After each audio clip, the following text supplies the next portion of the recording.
कुरुवंश का नाश हो चुका था, अश्वत्थामा के ब्रह्मास्त्र से तुम भी पधार चुके थे, लेकिन भगवान श्री कृष्ण के प्रभाव से तुम पुनः जीवित हुए। परीक्षित, तुम्हारे पुत्र ये सामने बैठे हुए हैं, क्योंकि गंगा किनारे सर्वस्व त्याग कर जब बैठे तो पुत्र भी बैठे हुए हैं वहां, जन्मेजय, श्रुतसेन, भीमसेन, उग्रसेन, और ये चारों बड़े पराक्रमी हैं। और आगे की बात मैं तुम्हें बता दूं, तुम्हें तक्षक काटेगा 7वें दिन जब हमारी भागवत समाप्त होगी, और तुम्हारी मृत्यु भी होगी। और जिस समय मृत्यु होगी तो जन्मेजय क्रोधित हो जाएगा और ये सर्पेष्टि यज्ञ करेगा। ये कावशेतपुर को पुरोहित बनाकर सर्पेष्टि यज्ञ, बड़ी भयानक यज्ञ हुई थी। जब जन्मेजय जी ने ये सुना कि कश्यप ऋषि बचाने आ रहे थे, मंत्रवेत्ता थे, और तक्षक काटने आ रहा था, तो तक्षक एकांत में उपाय सोच रहा था, मंत्रवेत्ता औषधि सब घेरे हुए महाराज परीक्षित को कैसे मैं जाऊं। तो इतने में देखा कि मंत्र उच्चारण करते हुए एक ऋषि जा रहे हैं, कश्यप ऋषि, बहुत बड़े महान तपस्वी। उनका आप कहां जा रहे हैं? कहा मैं जा रहा हूं, परीक्षित को तक्षक सर्प डसेगा, मैं अपने मंत्र बल से तुरंत तुमको जीवित कर दूंगा। तो उनका तक्षक डसे और तुम जीवित कर लो, इतने मंत्र में ताकत है? बोले कैसे तुम्हें परीक्षा देकर बताऊं? बोले मैं ही तक्षक हूं। बोले प्रकट हो जा अपने रूप में, और जो तू कर। वो एक बहुत बड़ा बरगद का पेड़ था। बोले देखो मैं इस पर दंत गड़ाता हूं, अभी देखते देखते भस्म हो जाएगा। तो उनका देखते देखते नवीन वृक्ष ऐसे ही, ये अब दोनों में शर्त लगी, उसने काटा, राख हो गया। जो ही राख हुआ, मंत्र बड़ा डाला, उससे बढ़िया नए किनगे वाला उतना ही बड़ा वृक्ष। तो उनका क्या चाहते हो? बोले जाएंगे, कुछ धन दे देंगे। बोले मुझे पता है कि रत्नों की खान कहां है, धन कहां है, ये लो, जितना धन चाहो यहां से ले जाओ, वापस हो जाओ। बस इसी वकालत में यज्ञ हुई थी, क्योंकि श्रृंगी ऋषि के द्वारा सांप से पीड़ित होकर तक्षक का काटना निर्दोष, लेकिन कश्यप ऋषि को वापस करके फिर काटने आना अब दोष। तुम्हारा वैर था परीक्षित से, आने देते कश्यप ऋषि को। तो जन्मेजय को जब पता चला तो उनका दंड देंगे, सर्पेष्टि यज्ञ का अनुष्ठान किया जाए। और ये बात ब्रह्मा जी ने पहले वासुकी नाग से बता दिया कि अपने बचने का उपाय कर लो, सर्पेष्टि यज्ञ आगे जन्मेजय करने वाले हैं। उनका उपाय क्या है? बोले तुम्हारी बहन जो जरत्कारु है, एक जरत्कारु नाम के ऋषि हैं, अगर उनसे ब्याह हो जाए और उससे गर्भ रह जाए, वो सर्पेष्टि यज्ञ में सर्पों को बचा लेगा, तुम्हारा भांजा जो होगा। पर वो ऋषि ब्याह नहीं करना चाहता, वो महान तपस्या में युक्त है, और जिस समय वो जंगल में एकांत में ब्याह की आकांक्षा करें, तुरंत पहुंच जाना। 2 इच्छाधारी नाग लगाए हुए थे जरत्कार ऋषि के पास, और वो वलकल की लंगोटी लगाकर निरंतर तपस्या परायण थे। एक दिन एक कुएं से आवाज आई, मेरी रक्षा करो, मेरी रक्षा करो। तो जरत्कार ऋषि ने झांक कर देखा तो कुछ ऋषि उल्टे टंगे हुए हैं और एक तना केवल रह गया है, और सफेद और काले 2 चूहे काट रहे हैं उस तने को। तो उनका ऋषिवर कौन हो? बोले तुम्हें अगर जरत्कार ऋषि मिले तो बता देना, वो जरत्कार ऋषि के हम पूर्वज हैं। ये तना वही जरत्कार है जिसे शुक्ल पक्ष और कृष्ण पक्ष उसकी आयु को काट रहा है। अगर वो ब्याह करके संतान उत्पन्न ना किया तो मेरा पूरा वंश चौपट हो जाएगा और हम पितर कुएं में गिर जाएंगे। तो उनका मेरी गृहस्थी धर्म में रुचि नहीं है और मैं कुछ कार्य कर नहीं सकता, तो ब्याह के लिए तो व्यवस्था चाहिए। मेरे को कौन ब्याह करेगा? अस्थिमात्र हुए रहे शरीरा, पर पितरों की आज्ञा का पालन करना है। तो सोचते सोचते एकदम आवाज लगाई, कोई मुझे पत्नी प्रदान करे। तो 2 इच्छाधारी नाग लगे हुए थे। तुरंत सूचना पहुंची, वासुकी नाग जरत्कार को लेकर उपस्थित हो गए अपनी बहन। कहा ऋषिवर मैं वासुकी नाग हूं, अपनी बहन आपको देना चाहता हूं। बोले अगर जरत्कार नाम नहीं है तो मैं स्वीकार नहीं करूं। बोले जरत्कार भी रखा गया। बोले फिर हम कुछ नहीं करेंगे। बोले महाराज महल चलो, सारा वैभव नागलोक का आपका। जरत्कार से कहा कभी अगर टोक दिया मुझे तो उसी समय छोड़ दूंगा। महाराज कभी नहीं टोके। ऐसे ब्याह हुआ, जरत्कार को महल ले गए, जरत्कार ऋषि और जरत्कार बहन। कुछ समय व्यतीत हुआ पति पत्नी भाव में। एक दिन जरत्कार ऋषि जरत्कार अपनी पत्नी की जांग में सर रखकर पड़े हुए थे, सो गए। संध्या का समय, संध्या के समय सोना खाना मैथुन करना ये सब निषेध है। जरत्कार ऋषि की जो पत्नी थी, उन्होंने सोचा इस समय मेरे पति का धर्म लोप हो जाएगा अगर सो गए। सूर्य भगवान अस्ताचल को चले गए, अर्घदान नहीं किया, संध्या बंदन नहीं किया तो धर्म का लोप हो। तो उनका भगवान उठिए, भगवान सूर्य अस्ताचल को जा रहे हैं, यदि आप अर्घदान नहीं करेंगे, संध्या नहीं करेंगे तो आपके धर्म का लोप हो जाएगा। अरे वो तो उठे, एकदम आग बबूला हो गए। तूने टोक कैसे दिया? अब मैं तुम्हारा त्याग करता हूं, ना तेरे महल में रहूंगा, ना तेरे पास रहूंगा। सूर्य की ताकत के बिना अर्घ लिए और वो अस्ताचल को चले जाते। मैं जितना भी सोता सूर्य यहीं रहते। अब वो तो ऋषि एकदम झरझराए चल दी नाराज होते। बासुकी नाग ने बहन से कहा हमारा क्या होगा, क्योंकि सर्वनाश होगा जन्मेजय की यज्ञ में, तो भांजा ही तो रक्षा करेगा। तो उन्होंने कहा भगवान कम से कम आप अपने पितरों की बात याद कीजिए और गृहस्थ धर्म का फल तो दे दीजिए। तो उनका आस्ती वो है, जो बालक पैदा हुआ उनका नाम आस्तिक मुनि हुआ। बड़े समर्थ ऋषि। जिस समय स्वाहा बोला जाता तो हजार हजार फण वाले सांपों के ऐसे बोझे पे बोझे नाना बह रहा था चर्बियों का, ऐसा जन्मेजय ने यज्ञ किया सर्पेंटिया। तक्षक भागकर देवराज इंद्र के पावे में लिपट गया जाके। जन्मेजय ने कहा ऋषियों में जो प्रधान हमारा शत्रु है तक्षक तो आया नहीं। बोले नहीं आएगा। क्यों? बोले तो देवराज इंद्र के पावे में है, चिपकाओ। बोले ऐसा मंत्र नहीं बस देवराज से स्वाहा हो जाए। बोले आप संकल्प ले। संकल्प लिए तो मड़राने लगा सिंहासन से देवराज इंद्र, कूद के भागे देवराज इंद्र। और स्वाहा बोलने के लिए जेव ही सोई आस्तिक ऋषि पहुंच गए और कहा तिष्ठ तिष्ठ। बस दो शब्द बोले कि वही मंत्र खंडित हो गया, वही सिंहासन रुक गया तक्षक से। और कहा जन्मेजय से ये आहुति मुझे दान दो। और यज्ञ का नियम होता है अगर जो मांगने आवे उसके फिर सब ऋषियों ने कहा यज्ञ बंद, क्योंकि आस्तिक मुनि का ऐसा। तो महाराज सुखदेव जी कह रहे हैं कि ये तुम्हारा पुत्र सर्पेष्टि यज्ञ करेगा और फिर आगे भगवान की आराधना करते हुए श्री भगवान को प्राप्त होगा। जन्मेजय का पुत्र होगा शतानिक। वो याज्ञवल्क्य ऋषि से तीनों वेद और कर्मकांड तथा कृपाचार्य से अस्त्र विद्या की शिक्षा प्राप्त करके शौनक जी से आत्मज्ञान संपादन करके परमात्मा को प्राप्त होगा। शतानिक से शास्त्रानिक, शास्त्रानिक से अश्वमेधक, अश्वमेधक से असीम कृष्ण, असीम कृष्ण से नेमि चक्र। नेमि चक्र जब हस्तिनापुर बह जाएगा गंगा जी में, पुराना हस्तिनापुर बह गया, तब कौशाम्बीपुरी में सुखपूर्वक निवास करेगा। नेम चक्र का पुत्र होगा चित्ररथ, चित्ररथ का कविरथ, कविरथ का वृष्टिमान, वृष्टिमान का सुषेण, सुषेण का सुनीत, सुनीत का नृचक्षु, नृचक्षु का सुखीनल। ये सब राजा बड़े बड़े देवताओं के द्वारा भी सम्माननीय वंश में प्रकट हुए। जब कलयुग प्रारंभ होगा तो राजा क्षेमक से ये वंश समाप्त हो जाएगा। चलते हैं एक बीमार को स्वस्थ करने के लिए श्रीमद् भागवत महापुराण में। अहंकार का बीमार गजेंद्र, जब ग्राह रूपी रोग ने पकड़ा, पूरा उपाय कर लिया, 1000 वर्ष तक उपाय ही उपाय, हाथी हाथनिया सब प्रयास किए, अपना बल लगा लिया। विधाता की मानो फांसी, ग्राह ने पैर नहीं छोड़ा, 1000 वर्ष तक खींचातानी चलती रही। हाथी थल में बलवान होता है और ग्राह जल में बलवान होता है। यहां तक घसीट ले गए, हार शिथिल हो गया गजेंद्र। अहंकार का रोग उतरा। ये बहुत विचित्र होता है। हम तुम तो मां के गर्भ से पैदा हुए हैं, द्रौपदी जी यज्ञ कुंड से पैदा हुई है, दिव्य है। लेकिन महल में जब केस पकड़ के दुशासन ने घसीटा तो द्रौपदी जी को यह बल था कि 5 पांडव, 20 जैसे धर्मात्मा बल रहता, कोई है, अपना कोई है। आखिरी में जब देखा द्रौपदी जी ने पूरा इतना सब होने के बाद कि कोई मेरा नहीं, तब 1000 वर्ष गजेंद्र के बीतते नहीं, मिनट में हरि बचा लेते। लेकिन ये अहंकार का रोग, ये अहमता ममता ये नष्ट नहीं होती। अहम मम, मेरा कोई है, मैं कुछ कर सकता हूं। अहम मम ये भगवान से जुड़ने नहीं देता। एक अहमता ममता ये जग में है दुख जाई, ये जब श्री जी की ओर लगे तो होत परम सुखदाई। बड़े ये दलित दुर है अहमता ममता, भगवान से विमुक्त करती रहती।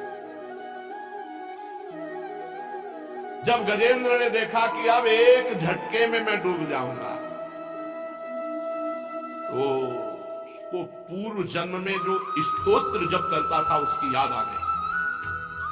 उसने विचार किया कि अगर बचा सकते हैं तो केवल हरि बचा सकते हैं। ओम नमो भगवते तस्मै यत्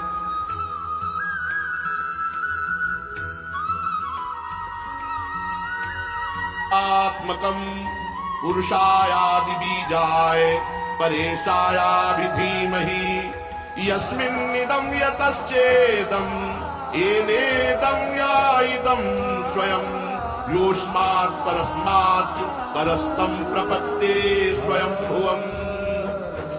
जो जगत के मूल कारण है, सबके हृदय में पुरुष रूप से विराजमान है, समस्त जगत के एकमात्र स्वामी है, जिसके कारण संसार में चेतना का विस्तार हो रहा है, उनमें प्रणव स्वरूप ओंकार स्वरूप भगवान को नमस्कार करता हूं, प्रेम से उनका स्मरण करता हूं। ये संसार यस्मिन्निदं यतश्चेदं येनेदं या इदं स्वयं, आहा, स्वयं भगवान ये संसार बने हुए हैं, स्वयं भगवान। बस यही बात समझ, भगवान में स्थित है, भगवान ही व्याप्त है, भगवान ही संसार रूप बने हुए हैं। ये सब होने पर भी इस माया से सर्वथा परे है। स्वयं प्रकाश, स्वयं सिद्ध, ऐसे सत्तात्मक भगवान श्री हरि की मैं यह स्वात्मनीदं निजमाययार्पितं क्वचित् विभातं क्वच तत्तिरोहितं अविद्यदृक्साक्षुभयं तदीक्षते सा आत्ममूलोऽवतु मां परात्परः। ये विश्व प्रपंच उन्हीं की माया से उनमें अध्यस्त है। ये कभी प्रतीत होता है और प्रलय हो जाने पर कभी प्रतीत नहीं होता, परंतु वो एक रस रहते हैं। सृष्टि रहने पर भी और सृष्टि का प्रलय हो जाने पर भी सबके मूल हैं और अपने भी मूल वही है, उनका कोई दूसरा मूल नहीं है। वे समस्त कार्य और कारणों से अतीत प्रभु मेरी रक्षा करें। प्रलय के समय लोकपाल और इन सब के कारण संपूर्ण रूप से नष्ट हो जाते हैं। उस समय केवल अत्यंत घना गहरा अंधकार रहता है, परंतु अनंत परमात्मा उससे सर्वथा परे विराजमान रहते हैं। वे ही प्रभु मेरी रक्षा करें। भगवान की लीलाओं का रहस्य जानना बहुत कठिन है। वे नट की भांति अनेकों वेश धारण करते हैं। भगवान के स्वरूप को ना तो देवता जानते, ना ऋषि जानते, फिर दूसरा प्राणी कौन जान सकता है? जो वहां तक जा सके और उसका वर्णन कर सके, ऐसी किसी की सामर्थ्य नहीं। ऐसे मेरे प्रभु मेरी रक्षा करें। जिनके परम मंगलमय स्वरूप का दर्शन करने के लिए महात्मा गण संसार की समस्त आसक्तियों का परित्याग कर देते हैं और एकांत में अखंड भाव से ब्रह्मचर्य आदि अलौकिक व्रतों का पालन करते हुए अपने आत्मा को सबके हृदय में विराजमान देखकर स्वाभाविक ही सबकी भलाई करते हैं। वे मुनियों के सर्वस्व भगवान मेरे सहायक है, मेरी गति है। न उनके जन्म है, न कर्म है, न नाम है, न रूप है, फिर भी उनके विविध नाम है, विविध रूप है, विविध जन्म है, विविध कर्म है। विश्व की सृष्टि और संहार करने के लिए समय समय पर वो अपनी माया को स्वीकार करते हैं। उन्हीं अनंत शक्तिमान सर्वेश्वर परब्रह्म परमात्मा को मैं नमस्कार करता हूं। वो अरूप है, उनके कोई रूप नहीं। वो बहुरूप है, उनके बहुत से रूप है। वो अकर्म है, वो कोई कर्म नहीं करते और सर्व कर्म उन्हीं से होते हैं और उनके कर्म बड़े अत्यंत आश्चर्य में होते हैं। ऐसे सर्वाश्चर्य में भगवान की मैं शरण में हूं, मैं उनको नमस्कार करता हूं। स्वयं प्रकाश, सबके साक्षी परमात्मा को मैं नमस्कार करता हूं। मन वाणी चित्त से अत्यंत दूर उन भगवान को मैं नमस्कार करता हूं। विवेकी पुरुष कर्म संन्यास अथवा कर्म समर्पण के द्वारा अपने अंतःकरण को शुद्ध करके जिन्हें प्राप्त करते हैं, स्वयं तो नित्य मुक्त परमानंद ज्ञान स्वरूप हो जाते हैं, वो दूसरों को भी भगवत प्राप्ति करा देते हैं। ऐसे भगवान श्री हरि को मैं नमस्कार करता हूं। भगवान सतोगुण, रजोगुण, तमोगुण, इन तीन गुणों के धर्म को स्वीकार करके शांत, घोर और मूढ़ अवस्था भी धारण करते हैं और वो तीनों गुणों से परे भी रहते हैं। ऐसे भगवान को मैं नमस्कार करता हूं, बार बार नमस्कार करता हूं।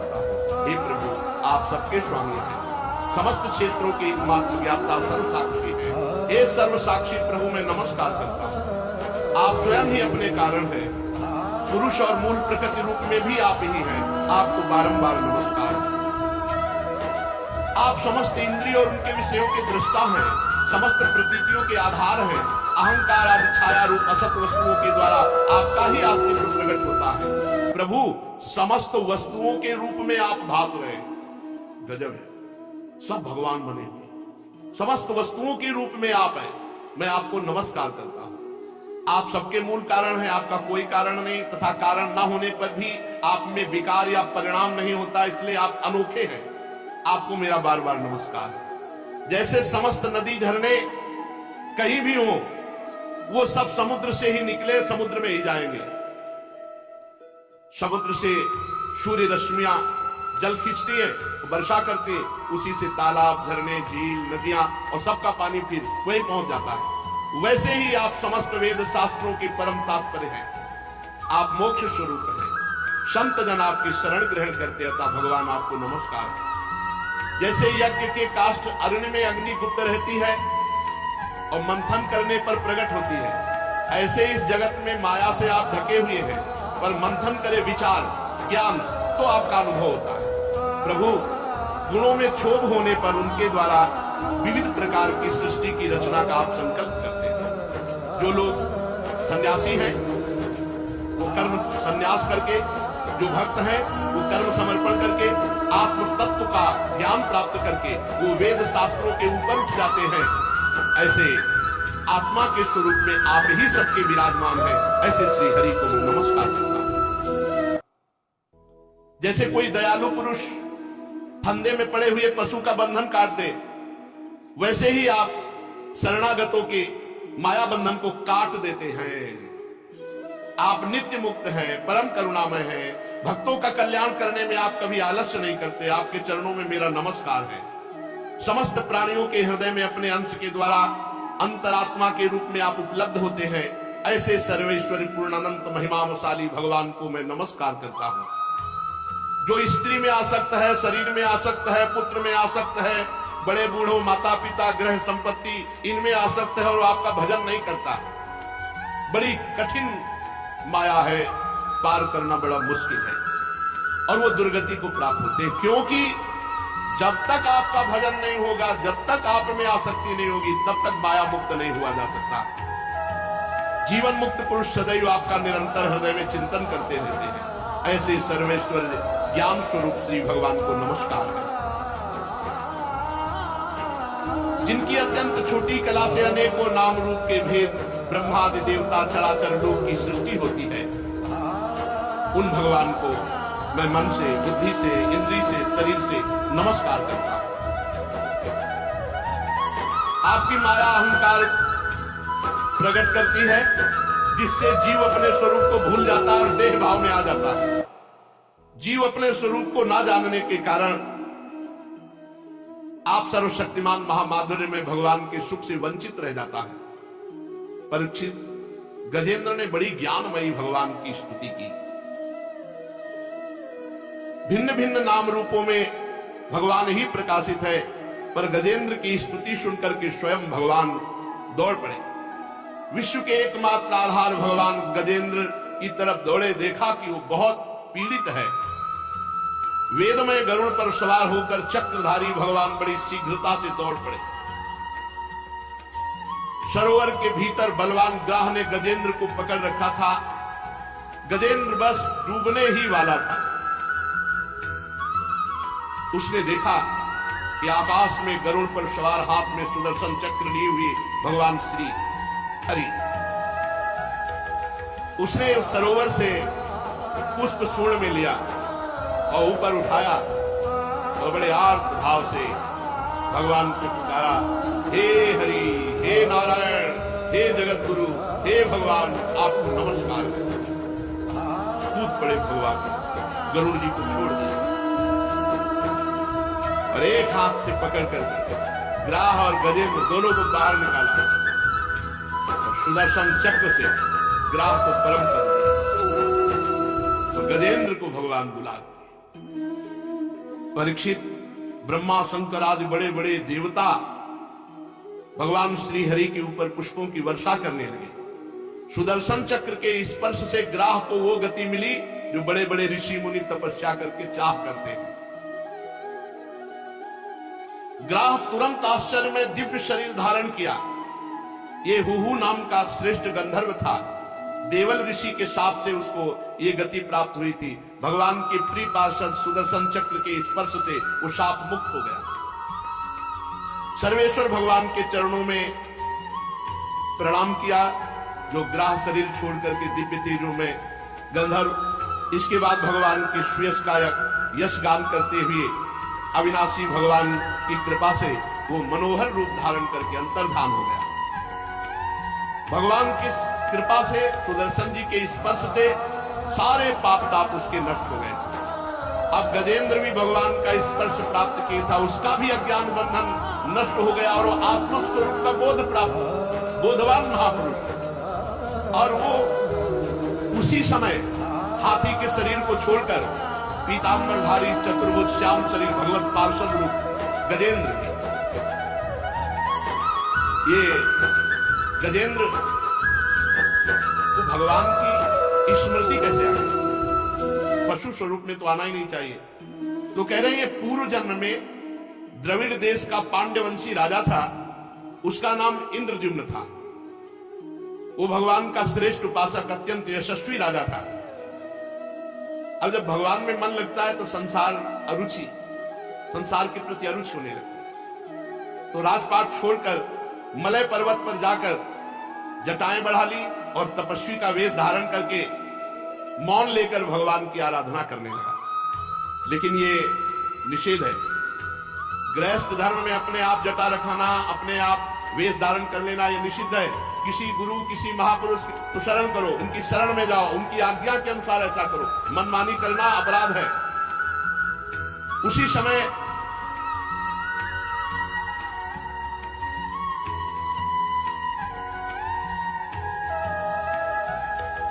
शिष्य मंडली के साथ मलय पर्वत पर पहुंचे। राजा से पूछा, किसकी आज्ञा से जटा बढ़ा ली?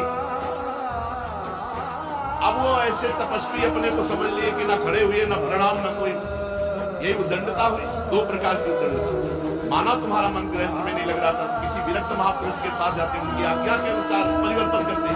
अब वो अपने आप गृहस्थ धर्म के वेश का त्याग कर विरक्त धर्म के वस्त्र धारण कर लिए। और तब उन्होंने कहा कि प्रजापालन, गृहस्थोचित, अतिथि सेवा, धर्म का परित्याग करके ये तपस्वी की तरह वेश धारण किसके द्वारा किया? इंद्रद्युम्न वैसे बैठे रहे, कहा हाथी की तरह बैठा है। बहुत क्रुद्ध हुए। जा, गुरुजनों से शिक्षा नहीं ली, दीक्षा नहीं ली, अभिमानवश इस तरह का वेश तपस्वी का धारण कर लिया और अपमान करता है ऋषियों का। जा, जड़ बुद्धि, हाथी की योनि को प्राप्त हो। पर कैसे भी भगवान का सुमिरन किया जाए, वो मंगल करता है।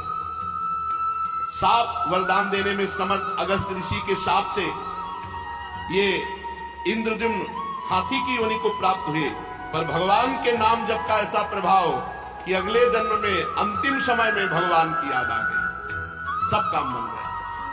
हाथी की योनि में भगवान की स्मृति आ गई। बड़े सुंदर स्तोत्र का गायन किया और भगवान का साक्षात्कार हो गया और परम पद को चतुर्भुज रूप नारायण रूप होकर भगवान के धाम को गए। कुरुवंश शिरोमणि परीक्षित, मैंने भगवान श्री हरि की महिमा और गजेंद्र के उद्धार की एक कथा तुम्हें सुनाई। ये प्रसंग जो सुनेगा तो उसे यश, उन्नति और मनोकामनाएं